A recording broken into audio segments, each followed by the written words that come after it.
voit beaucoup de souffrances, de misère au quotidien, on les voit directement, tous les jours.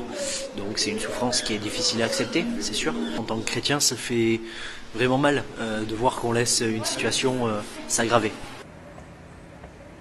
Je suis assez consterné de voir la situation qu'ils vivent, vu les problèmes qu'ils ont dans leur pays, problèmes de guerre, problèmes d'insécurité qui font qu'ils fuient leur pays pour venir se réfugier à Calais avec l'espoir d'être en Angleterre.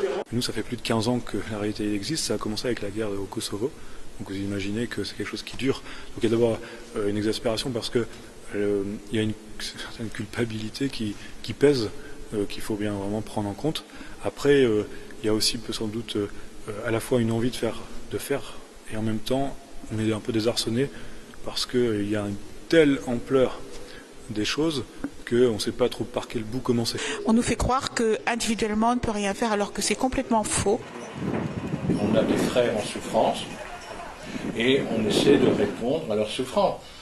Moi j'aime bien redire souvent que lorsque le Christ rencontre quelqu'un, sa question principale c'est de dire de quoi as-tu besoin et que puis-je faire pour toi.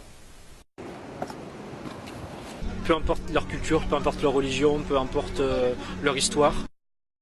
J'ai rencontré des hommes et des femmes.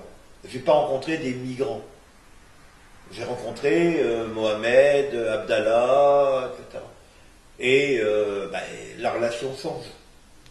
On a créé des liens avec une partie de la communauté érythréenne qui était chrétienne et qui partageait la même foi que la nôtre. Donc on les a invités aussi dans des temps communs avec notre communauté le dimanche. Voilà, et c'est petit à petit comme ça que le travail s'est développé. Donc là aujourd'hui, on a pu acheter un chapiteau, implanter comme une église ici. Tous les vendredis après-midi, donc on allait à peu près 3-4 personnes, donc apporter du thé. Et puis passer un moment avec eux aussi. Et je crois vraiment que nous, ça nous fait du bien et puis eux, ça fait du bien aussi un petit peu. On a tout intérêt à faire l'expérience maintenant avec les exilés qui arrivent, peu nombreux finalement en Europe au regard de la population européenne. On a tout intérêt maintenant à faire l'apprentissage du vivre ensemble et à expérimenter comment ça peut être une richesse pour nos pays, pour préparer demain.